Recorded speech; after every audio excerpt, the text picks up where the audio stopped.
Hello दोस्तों, कैसे हो आप सब। मैं उम्मीद करता हूँ कि आप लोग अच्छे होंगे। आज का जो ये वीडियो होने वाला है चैप्टर 1 का, यानी फिजिक्स चैप्टर 1 क्लास 10th, यानी प्रकाश के परावर्तन एवं अपवर्तन जो चैप्टर है ना, वो अभी क्या चीज़ का, तो जो एनसीईआरटी बुक है उसमें का। और जो ई आप लोग का जो हम गेस करके जो क्वेश्चन बताने जा रहे हैं वो एकदम 110% आपके एग्जाम में अगर नहीं पूछेगा तो फिर आप अनसब्सक्राइब कर सकते हैं। और इस वीडियो को आप लोग लास्ट तक देखिएगा और समझिएगा कि क्या क्या चीज़ आता है। और अक्सर देखा जाता है कि एक जो स्टूडेंट होते हैं वो ऐसे तो पढ़ते हैं, लेकिन उनके पास स्मार्ट वर्क करने की जो शैली है उनके पास नहीं रहता है। देखिए स्मार्ट वर्क किसे बोलते हैं। स्मार्ट वर्क का मतलब यह होता है कि हमको हार्ड वर्क नहीं, देखिए एग्ज़ाम के टाइम में हमको क्या होता है, तो एग्ज़ाम के टाइम में हम लोगों को क्या चीज़, तो हार्ड वर्क की ज़रूरत नहीं पड़ता है। उस समय हमको स्मार्ट वर्क के ज़रूरत पड़ता है। स्मार्ट वर्क का मतलब यह होता है कि हम लोग को देखना पड़ता है कि क्या कौन सा क्वेश्चन हम लोग अगर पढ़ें कि ताकि हम लोग को ज़्यादातर प्रॉफिट हो और उस क्वेश्चन को हम लोग क्या कर सके, बना सके। और अगर आप इस वीडियो को देखकर और आप कमेंट करिएगा तो हम इसका आंसर भी हम लेकर आएंगे एकदम अपनी भाषा में, एकदम आपको एकदम 100% समझ में आएगा। तो इस वीडियो को आप लोग क्या कीजिएगा, लास्ट तक देखिएगा। देखिए सबसे पहले यहाँ ऊपर लिख दिया कि सब्जेक्टिव क्या है। ये जो क्वेश्चन आप लोगों को मैं बताने जा रहा हूँ क्या चीज़, तो सब्जेक्टिव बताने जा रहा हूँ। यानी सब्जेक्टिव मतलब 2 नंबरिया भी है और 5 नंबरिया भी है। यानी जो फिजिक्स में का है और कोई सब्जेक्ट नहीं, फिजिक्स का। यानी फिजिक्स में का जो गेस क्वेश्चन है यानी चैप्टर 1 का, वो हम आज लेकर आए हैं। तो चलिए वीडियो बिना देरी के वीडियो को स्टार्ट करते हैं क्योंकि लंबा वीडियो हो जाएगा। सबसे पहले यहाँ 1 नंबर आपको क्वेश्चन यहाँ आपको देख लेना कि चैप्टर 1 लिखा है प्रकाश का परावर्तन और अपवर्तन के बारे में। ठीक है, अपवर्तन का चैप्टर है, चैप्टर का क्या है, नाम है।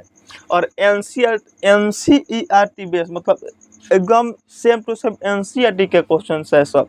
सबसे पहले देखिए आप लोगों को यह आपको याद रखना पड़ेगा कि उत्तल और अवतल दर्पण के 3 उपयोग को लिखे। यानी हम लोग उत्तल दर्पण का उपयोग कहाँ करते हैं और अवतल दर्पण का उपयोग हम लोग कहाँ करते हैं। अगर आप लोग चैप्टर पढ़े होंगे तो आपको उत्तल और अवतल दर्पण का उपयोग समझ में आया होगा कि उत्तल दर्पण का उपयोग जो होता है कहाँ करते हैं। यानी जो गाड़ी होता है, गाड़ी का जो ऐसे होता है ना लाइट, पीछे देखने के लिए उत्तल दर्पण का। और जो आगे हेडलाइट होता है ना, हेडलाइट, यानी जहाँ से रात को हम लोग का चीज़ बाइक को खाकते हैं ना तो फोकस मारता है, तो उसके आगे जो होता है वो अवतल दर्पण होता है। लेकिन जो ऐसे होता है ना तो यहाँ जो लगा रहता है पीछे का दृश्य को देखने के लिए, वहाँ उत्तल दर्पण का उपयोग हम लोग करते हैं। या हम लोग बोल सकते हैं कि जो डॉक्टर लोग होते हैं, जैसे हम लोग को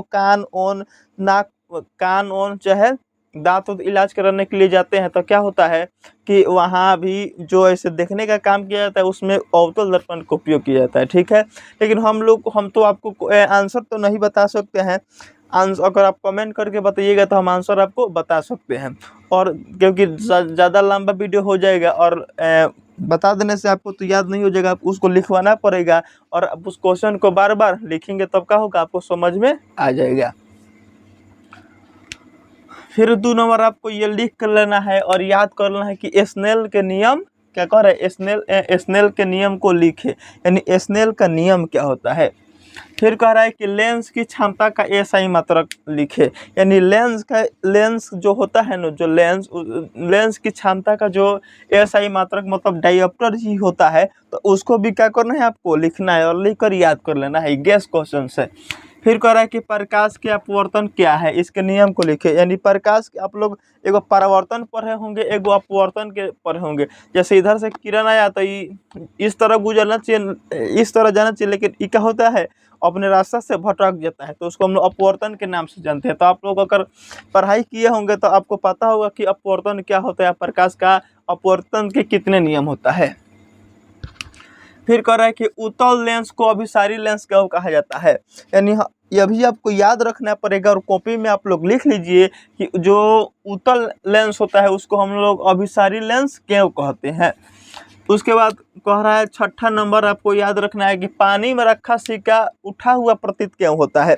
यानी जो अगर हम लोग जैसे मान लीजिए कहीं बाल्टी हो गया, ठीक है, क्या हो गया, बाल्टी हो गया और बाल्टी में क्या पानी है, पानी में जब सिक्का हम लोग डालते हैं ना, सिक्का अच्छा ऐसे छर और किस कुछ चीज़ अगर बाल्टी में डालकर आप लोग कल देख लीजिएगा, चाहे देख लीजिएगा कि वो जो होता है ना तिरछा, हम लोग देख जब पैसा डालिएगा ना उसमें, तो जो पैसा यानी सिक्का होता है अब वो उठा हुआ प्रतीत होता है, तो क्यों प्रतीत होता है, तो उसको भी आपको लिखना पड़ेगा। ये अपवर्तन के कारण होता है।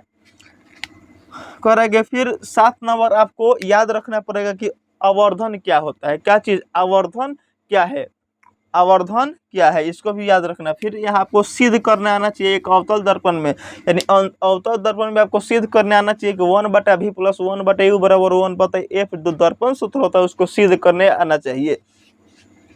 उसके बाद कह रहा है कि हम वाहनों में यानी वाहन भी बना दिए कि आपको समझ में आएगा।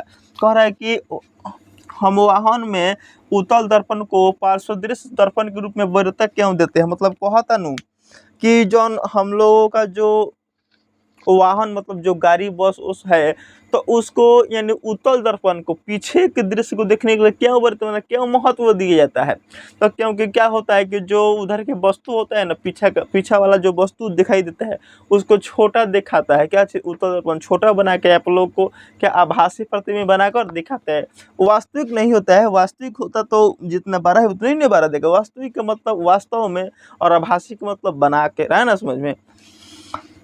फिर यहाँ 10वां नंबर की किस लेंस को अभिसारी लेंस कहते हैं, यानी 10 नंबर भी आपको याद रखना है। यानी 10 क्वेश्चंस को आपको क्या करना है, लिख लेना है, और लिख कर आपको क्या कर लेना है, याद कर लेना है। और 100% आप यकीन कर लीजिएगा कि इसमें से अगर क्वेश्चन नहीं है, चाहे अगर विश्वास आपको नहीं है तो आप क्या कीजिएगा कि इस क्वेश्चन को मिलाइएगा क्वेश्चन बैंक से। अगर आपके पास क्वेश्चन बैंक है तो उसमें से आप क्या करेंगे, मिलाइएगा। क्योंकि हम जो ब्रिलियंट का जो क्वेश्चन बैंक है इससे हम क्वेश्चन बहुत इसको का एक्सप्लेनेशन कर करके हम इसको क्या किए हैं तो लिखे हुए हैं, तब आपके लिए मैं वीडियो बना रहा हूँ ना, तो हम वीडियो नहीं बनाते। चलिए ठीक है, मिलते हैं किसी नेक्स्ट वीडियो में, तब तक के लिए जय हिंद। और भी इस तरह का वीडियो आपको चाहिए तो कमेंट करके नीचे बताइएगा। अगर इसका आपको आंसर चाहिए तो आप लोग कमेंट, और मेरे चैनल पर अगर नए हैं तो चैनल को सब्सक्राइब कर लीजिएगा, और लाइक भी कीजिएगा, कमेंट कीजिएगा, तब तो हम मोटिवेट होंगे। चलिए और वीडियो बनाया जाए। ठीक है, मिलते हैं किस नेक्स्ट वीडियो में, तब तक के लिए जय हिंद।